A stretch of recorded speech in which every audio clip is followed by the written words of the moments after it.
Laser range scanners, or LIDARs, are still something of a standard in mobile robotics.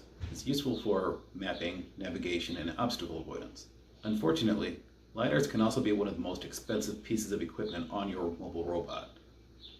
In this episode of Practical Robotics, I'm going to show you how to use the LIDAR unit from a common robot vacuum cleaner that you can salvage for possibly free or acquire from the internet for a fraction of the price of even the lower end, purpose-made LIDAR units. I'm Lloyd, author of Practical Robotics in C++. Let's get to it.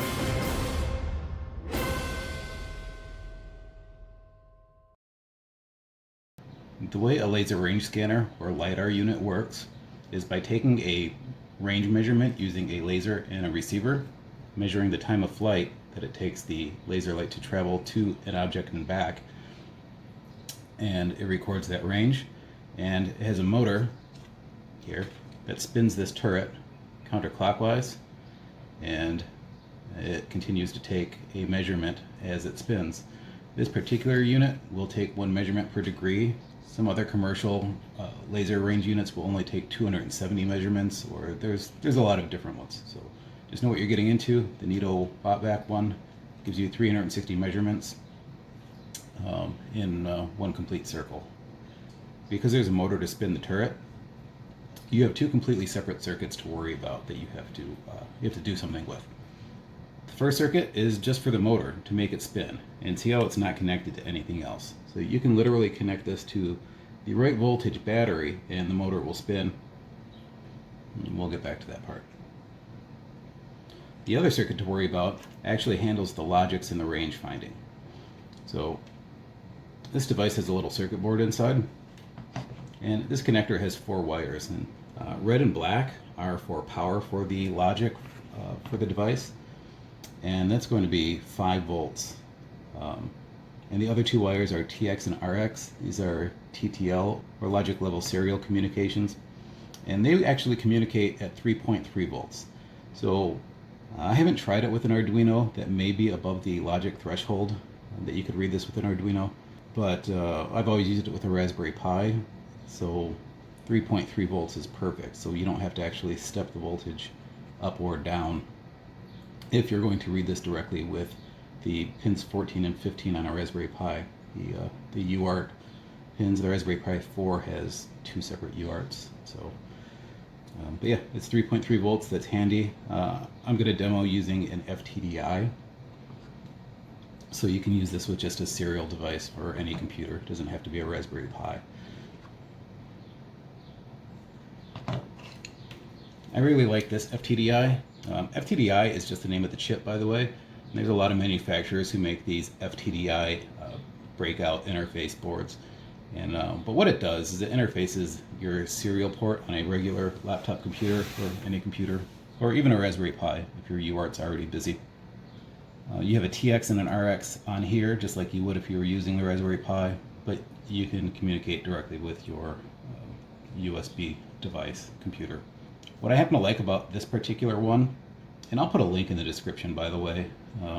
I'll get a couple of pennies if you shop through my affiliate link. It's something new I'm trying, and I appreciate it quite a lot.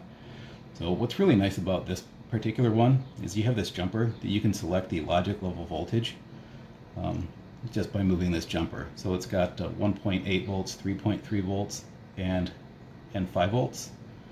But what is kind of neat is we need to put this on 3.3 volts because that's the logic level that we need to communicate at. But if we plug this in to our USB port and it comes alive, and then I measure from ground, which will be this wire here. I'll use my black one, not that it matters. You probably can't see my meter. But this pin right here, I still have 5 volts right here. So remember when I said that the laser scanner requires 5 volts for logic? I don't have to have a voltage supply for the motor and a voltage supply for the device, and then a separate 3.3 volt FTDI device. There's enough power on this little thing. It doesn't take a lot for the logic on this. So there's enough surplus power on the 5 volt supply on this particular FTDI model. And that's why I like it. So when I want to power the laser scanner, just using this FTDI to try it, I will take these jumpers and I will put the red one right up here.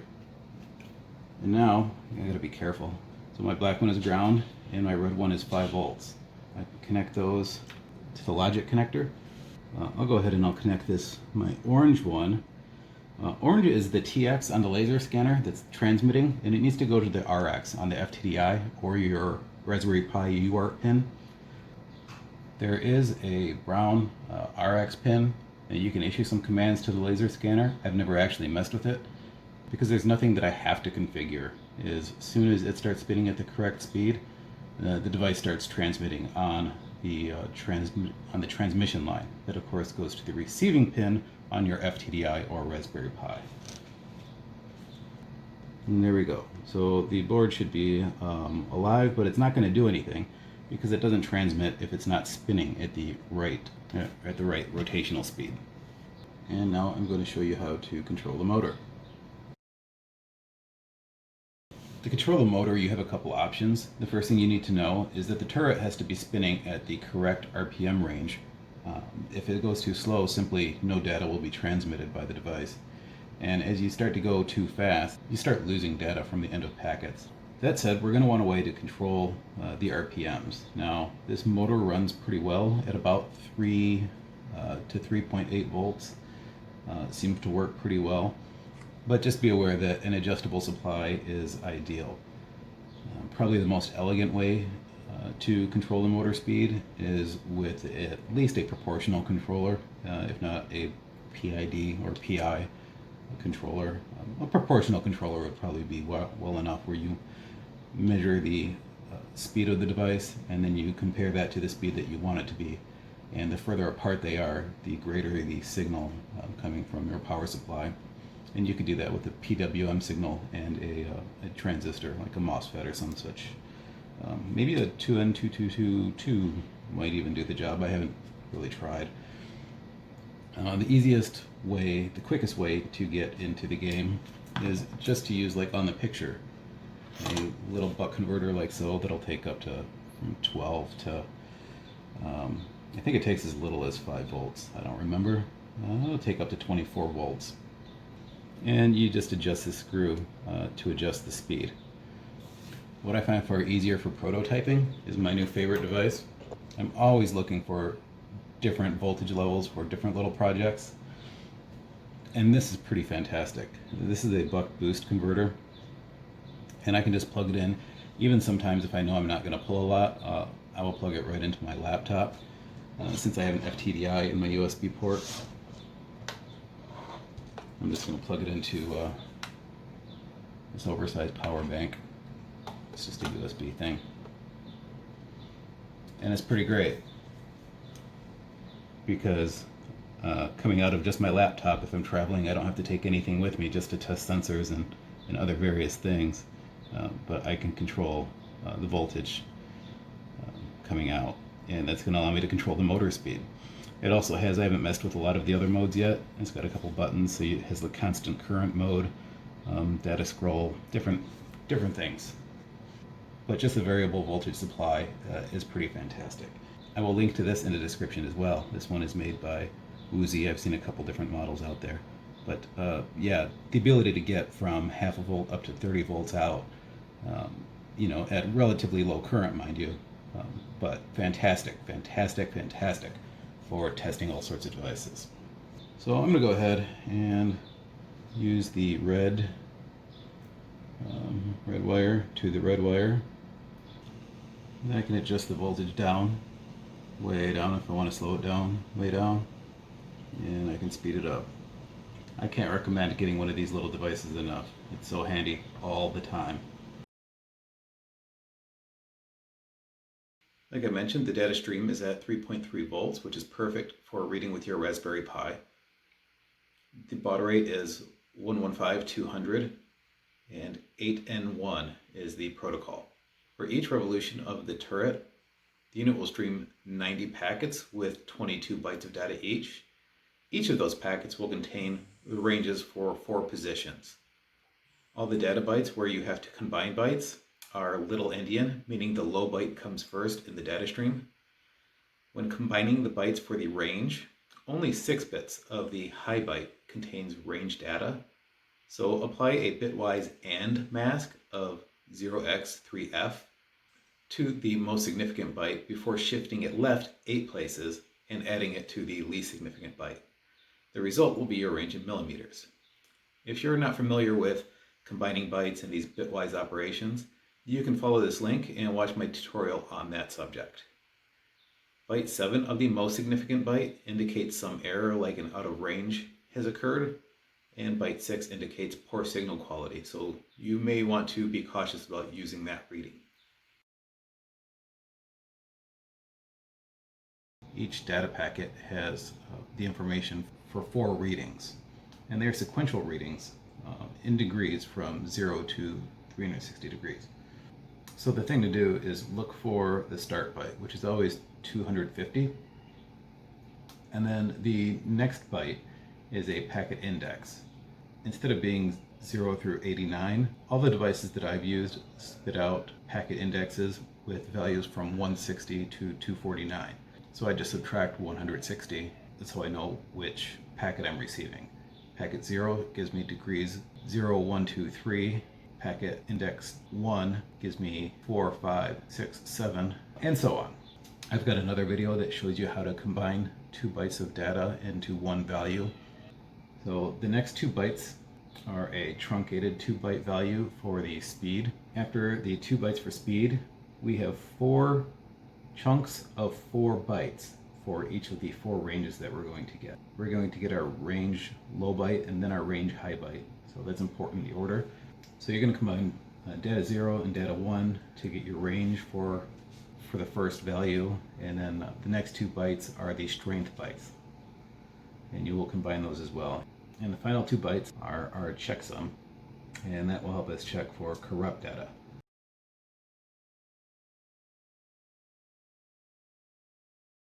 With the laser scanner wired up like I showed you, with just 3 wires, I'm ignoring the wire that TAXs that transmits data to the scanner because I don't need to tell it to do anything. And I've just got 2 wires with power hooked up to the motor so I can control the speed. And I can't find my tachometer at the moment, but I'm going to show you another way to check that roughly. You can tell that your laser scanner is working just by using cat dev pty USB0, and you'll see a bunch of data that looks like garbage, and that's because it's trying to display ASCII characters that are not printable. So I'm just going to hit Control C and stop that nonsense. So now we know the device is actually transmitting data, and that is a good sign. If you're using ROS, I recommend just using the XV11 laser driver node. If you don't have the node installed, you can use sudo apt-get. You're going to use your ROS distro. Sudo apt-get install ROS melodic XV11 laser driver. I already have it installed, so I'm not going to do that. If you're running Kinetic on a Raspberry Pi, then use Kinetic instead of melodic, or even the new Noetic. I'm not sure if it's in that yet. If it is not, you can easily just clone from source. And to do that, you want to be in your Catkin workspace, cd source, in the source folder. You're going to git clone this address. And once you do that, you can just cd back to your root Catkin folder and do a catkin make. So another thing you might have to check, if for some reason the device doesn't work right away, you may not have permission to use the USB port. So a quick and dirty thing to do is sudo chmod 666 dev tty USB 0. It's not really a permanent solution, but that'll temporarily give you permission for that port. A better way to give yourself permanent permission to use a port, because the sudo chmod will only work for this particular session and only for this window. It won't work for this terminal or this terminal. But if you sudo add user and then your username, I'm Lloyd, dial out. I'm already a member of the dial out group, but that would add me, and at that point you need to log out or reboot and come back in, and you should have permission And that's usually what the hang up is that the USB ports are part of the dial-out group and you need permission to access that. So adding yourself to the dial-out group should be a permanent solution. The next thing is to make sure you know what port number. It should be dev TTY USB 0, but you can check by ls /dev TTY star. And that will show you all the dev TTY devices. And you can see here, this is dev TTY USB 0. If you have another USB device plugged in, you might be USB 1 or some such thing. So I'm going to go ahead and clear that. With permission granted, I've already started a ROS node just for convenience. And with the device spinning and running, we know it was spitting out data. So I just need to now ROS run the Neato laser publisher, and it should be running. I can check and make sure it's working with ROS topic echo, and the topic should be scan, and you can see a bunch of data flowing. Now remember when we talked about that the device has to be spinning the correct speed range for it to work at all. And I'm going to illustrate that real quick. An easy way to get a ballpark idea of how fast it's spinning in revolutions per minute is to do ROS topic, hertz, and then the topic name that your device is publishing under. In this case it's scan. And the average rate here is about 3.485 times per second. That's how many times the node is publishing. Now this node publishes every time it captures one complete scan. So this may not be an exact thing, but pretty roughly we're doing about 3.48 scans per second times 60 seconds per minute. So that tells me that we're spinning around 208 hertz. And that gives us an idea. If we fall much below 200, let me turn down the voltage a little bit. And if you watch the data, we're going to start seeing a lot more zeros as we drop below the required speed. Around 200 RPMs is the minimum speed. So as we pick back up, you'll see all the zeros start to turn back to real data. And that's all there is to the minimum that you need to use the laser driver. You can visualize the laser scan with our viz. Let's look at what our scan error is. Transform for frame Neato laser to ODOM. So my global options, I'm in the ODOM frame right now, whatever the last time I used our viz, and I need to change that. Neato underscore laser. And there you go. If you're using a Neato laser scanner with a Raspberry Pi, you don't need the FTDI because you can use the hardware UART pins 14 and 15 on the Raspberry Pi. But what you are going to have to do that is make a change in the source folder, the SRC folder. You're going to find Neato Laser Publisher CPP that is highlighted, and you're going to scroll down to should be line 54, and right here where it says dev TTY USB 0, you're going to have to find your port, and it's going to be one of these options. So it comes as USB 0, but it'll work also with AMA 0 or ACM 0. And I believe it is AMA 0 is the Raspberry Pi hardware port, but you'll have to check. And I don't have a Raspberry Pi in front of me, but using ls dev TTY star, and in alphabetical order, ACM 0 or AMA 0 is going to show up, and you'll use one of those with a Raspberry Pi.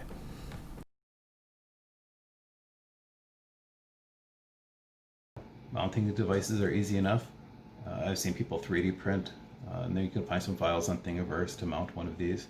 But I find if I just use 3mm an M3 standoff, it just fits right in the screw the mounting holes, and they're all the same height, so it sits level if you put 4 of those in. In summary, once you get an XB11 LIDAR, the basic steps to use it with your robot is 1, to control the motor speed. So you're going to give it about 3 to 3.8 volts, and just make sure you have about 250 to 320 RPM seems to work pretty well.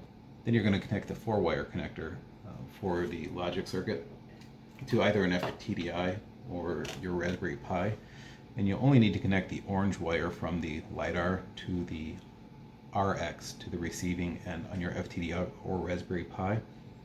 and then you're going to connect the ground wire, and then you're going to make sure you supply 5 volts, not 3.3 volts, to the laser circuitry.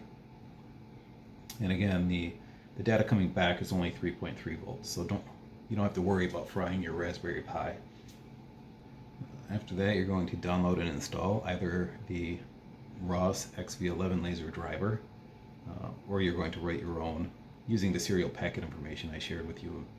And that's it. You can run ROS core, run the XV11 laser driver, and just keep an eye on the data using a ROS topic echo scan.